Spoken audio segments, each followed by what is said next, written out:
Apparently, there was a big fire at Company HCL. When I heard the news, it felt like I had been hit on the head with a hammer because that's where my husband works. I hoped he was okay. I called him, praying he had escaped the fire. The phone rang, and then I heard his voice say, "Hello. Eric, where are you? Are you safe?" I asked, my voice getting louder with relief. He sounded annoyed and said, "What's the matter with you? Why are you talking so loud? I'm at work. Don't call me while I'm working." Then he hung up. At least he wasn't involved in the fire, but his response was strange. "My name is Lisa, and I'm 35 years old. I'm a nurse and work has always been the main part of my life. I got married 6 years ago when I was 29. I felt lucky to get married just before turning 30. I met my husband Eric through a mutual friend. We hit it off right away and have enjoyed our married life in company housing. We've been married for 6 years, but we don't have any children yet. I believe we can build a happy family together." Eric is sometimes self-centered, but he's generally a kind and good person. He shows his love to me, and I feel safe with him. However, lately he's been very busy with work, even working on his days off. He seems tired and doesn't pay much attention to me at home. After dinner, he sits on the sofa with the TV on, but doesn't watch it. He looks at his phone all the time, using the TV as background noise. When I talk to him, he only responds with "yeah" or "oh" or something like that. I thought maybe I said something to make him upset, but I decided he was just tired from his busy work schedule. If he was that tired, I would make sure to bring him lunch and prepare dinner every day. I tried to make our daily lunch and dinner nutritious and well-balanced. Then one day, something strange happened. The day before, a coworker called me to ask if I could switch from the night shift to the day shift. So I suddenly had to change to the day shift. I had originally told my husband I would be working the night shift, so I thought I should tell him about the change. But I was busy and ended up emailing him on the same day. I emailed him, saying that I had switched to the day shift and would make dinner and wait for him. But he didn't reply. I thought he was busy at work, so I focused on my own work too. But even after I finished work, he still hadn't responded. He used to reply quickly, even using emojis sometimes. But this time, he only read my message and didn't reply. Is he working so hard, or is this just what happens after 6 years of marriage? Feeling a little sad, I went to the supermarket on my way home from work to buy some ingredients because I decided to cook a nutritious dinner for him again. It was very cold that day, so I decided to make a one-pot dish. I cut up the ingredients and waited for him to come home so I could start cooking right away. But no matter how long I waited, he never came home. He usually arrives home at 8 p.m., but when he finally came home, it was already 10 p.m. "Welcome back. You're home late. Did you have to work overtime?" "Oh yeah, but did you have to work the day shift suddenly?" Yeah. A coworker had an emergency. I was a little late in telling you." "I see. Well, I guess you couldn't help it, but it's a little annoying that you told me on the same day. I might have had plans for a drink or something." "Oh, you're right. I'm sorry." I said that and turned on the stove for the pot. "Oh, you haven't eaten yet?" "No, I thought I'd wait for you." "Well, thanks, but next time you don't have to wait for me." I felt a little sad hearing my husband say that. I waited for the hot pot to boil. It started to simmer, so I served my husband's portion, then mine. I was starving after waiting for him all this time. I was enjoying the hot pot, thinking it was delicious. Then I noticed my husband wasn't eating much. "What's wrong? You don't seem to be eating much," I said. He looked a bit confused and replied, "Oh yes. Actually, I was working late, and a junior colleague bought me a rice bowl, so I'm not really hungry." Okay. You should have told me that before I started making the hot pot," I said, feeling a bit upset. He seemed to notice my mood and said, "Okay, put my portion in the fridge. I'll eat it tomorrow morning," trying to cheer me up. Then he lay down on the couch. A few minutes later, he got up and suddenly said, "I'm going for a walk." "That's unusual," I said. "I haven't been getting enough exercise lately, and I've been working late, so I need a change of pace," he answered as he began to get ready to go out. I felt a little empty sitting alone at the table eating the hot pot, so I put my portion in the fridge too. I felt like I had eaten too much, and my husband and I haven't spent much time together lately, so I decided to go for a walk with him. But he refused and said it's not good to move just after eating. He also said he wanted to go for a long walk alone. He ended up going out for a walk by himself. I thought his behavior was suspicious, so I secretly followed him. My fear turned out to be true. Despite my voice, my husband was walking with great enthusiasm. He stopped in front of the park, a bit far from our house.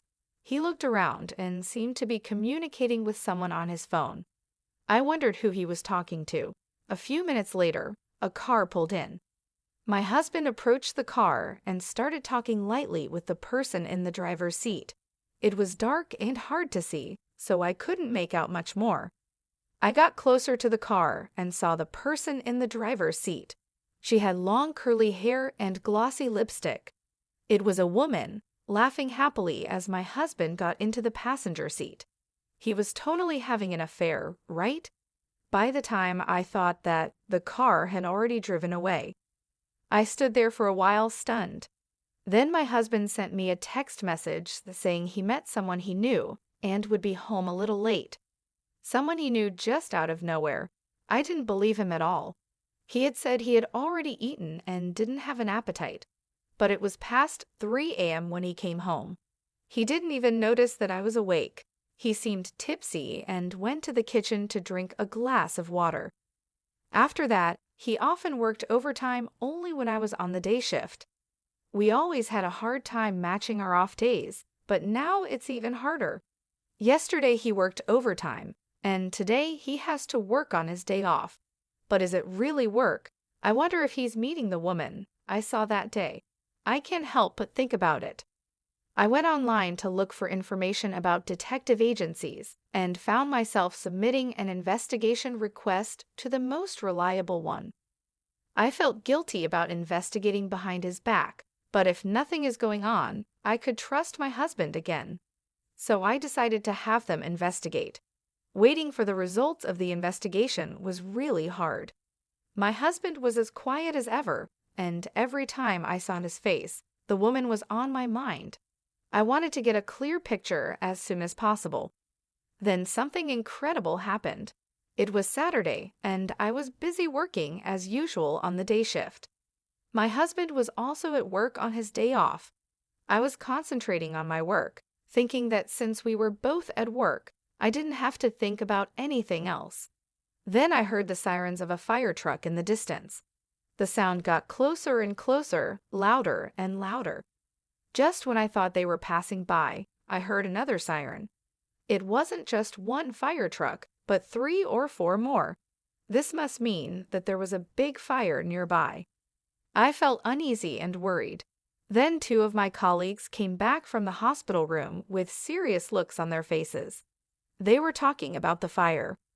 "You mean the fire?" I asked. "Yes, that's right. There was a big fire at Company HCL," one of them said. At that moment, it felt like I had been hit on the head with a hammer. That was the company where my husband worked. I quickly explained the situation to my colleagues and went to call my husband to make sure he was safe. "Please be safe," I thought as I dialed his number. Even though we hadn't been talking much lately, I always saw him off when he left for work in the morning. I prayed and hoped he had escaped from the fire. The phone rang, and then I heard his voice say, "Hello. Eric, are you safe?" I asked, my voice getting louder with relief. He sounded annoyed and said, "What's the matter with you? You're talking so loud. I'm at work. Don't call me while I'm working." Then he hung up. At least he wasn't involved in the fire, but his answer was strange. There was a fire with several fire trucks on the scene. How could he be working like that? Did he not go to work? Why was he so cold to me when I was worried about him?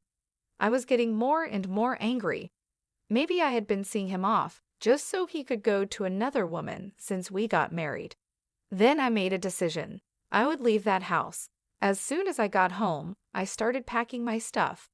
When I looked in the mailbox, I saw that the results from the detective agency had arrived.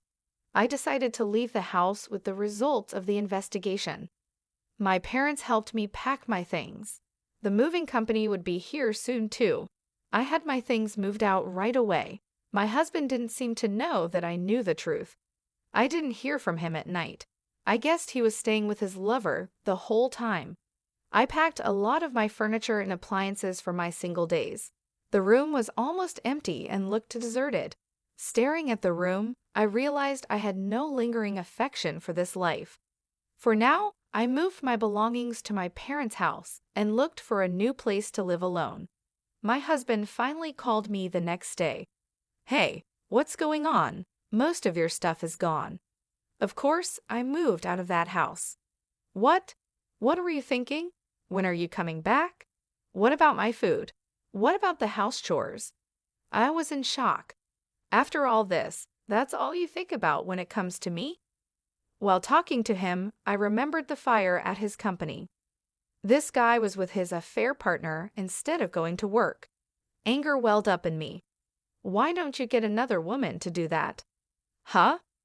What are you talking about? You were with a woman named Michelle today, weren't you? Huh? What are you talking about? I was working at the office. Oh, at the office? How long did you work today? It was a busy day. Even though I was working on my day off, it took me until late in the evening. I see. That's why I was so surprised that you moved out. Why don't you stop lying already? Huh. You lied about going to work, right? I wasn't lying. I was working. What's going on? How can you work until the evening when there was a fire in the office during the day? Huh. When I called you during the day, several fire trucks were dispatched to your company. They were there to put out a fire that broke out at your office. That's why I called you.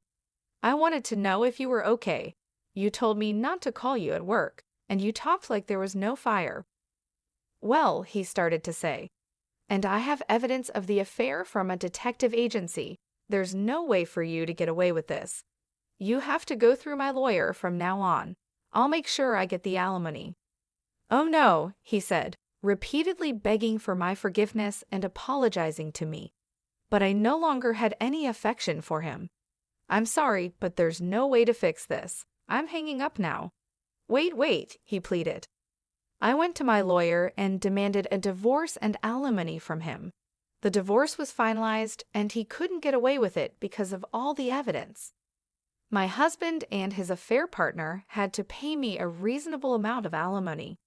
It turned out that my husband's partner was a junior colleague at the same workplace. The news of their affair spread through the company quickly. Having an affair when the company was dealing with a fire caused a lot of negativity among their colleagues. My husband and his affair partner are now getting cold stares from everyone around them, and they feel very ashamed of themselves. They really deserve it. Meanwhile, I moved into my new place and started to rebuild my life. My parents were incredibly supportive during this tough time. They helped me pack up my things and settle into my new home. It wasn't easy, but I felt a sense of relief being away from the toxic environment I had been living in. I focused on my job and took on more shifts at the hospital. My colleagues noticed that I was quieter than usual, but they respected my need for space. Slowly, I started to feel more like myself again. I even picked up a new hobby, gardening. It was therapeutic to nurture something and watch it grow. 2 weeks later, I received a letter from my ex-husband. He apologized again and begged for another chance. He wrote about how much he missed me and how miserable he was without me. But his words didn't move me. I had made my decision, and there was no turning back. I replied briefly, telling him that I wished him well, but there was no chance of reconciliation. I hoped he would find a way to be happy, but it wouldn't be with me. It was time for both of us to move on. One day, I ran into an old friend from college. We'd have lost touch over the years, but it was nice to catch up. She had also gone through a tough breakup and understood what I was going through. We decided to meet regularly, and soon we became close friends again. It felt good to have someone to talk to and share my feelings with. Months passed, and I found myself in a much better place. The pain and anger I had felt started to fade, and I began to look forward to the future.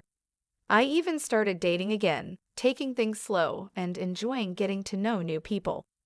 My ex-husband's affair and the divorce were hard lessons, but they taught me a lot about myself and what I want in life. I learned the importance of self-respect and the value of true, supportive relationships. I knew that I deserved better and that I would never settle for anything less again. Life was starting to feel normal again, and I was grateful for the journey I had taken to get there. It wasn't the path I had expected, but it led me to a stronger, happier version of myself, and for that, I was thankful. Meanwhile, I moved to a new apartment and started living a comfortable single life. The new place is cozy, and I feel at peace here. I've been focusing on myself and enjoying the freedom of being on my own. I hope to meet a sincere man in the future, but I'm not in a rush. I'm taking my time because I want to find someone who truly respects and loves me. My job as a nurse is stable and fulfilling. It keeps me busy, and I find joy in helping others. This stability has given me the chance to focus on my personal growth and well-being without the pressure of jumping into another relationship too quickly.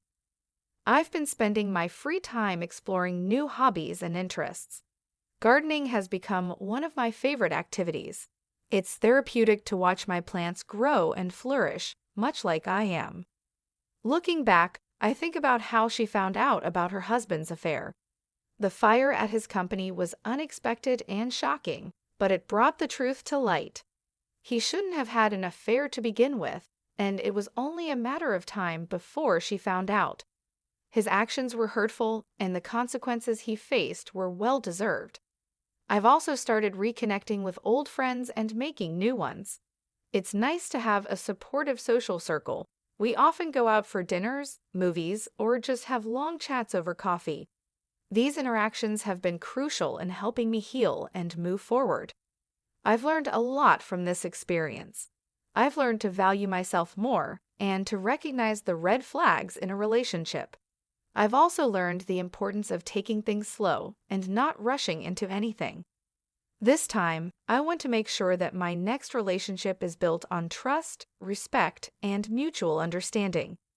For now, I'm content with my single life. I enjoy coming home to a peaceful, quiet apartment. I love having the time to read, cook, and just relax without any worries. My evenings are often spent with a good book or a movie, and sometimes I treat myself to a nice homemade meal or a dessert. I know that finding the right person will happen when the time is right. Until then, I'm focusing on making myself happy and living a fulfilling life. The journey has been tough, but it has also made me stronger and more self-aware. Enjoying my single life as a nurse has been a rewarding experience.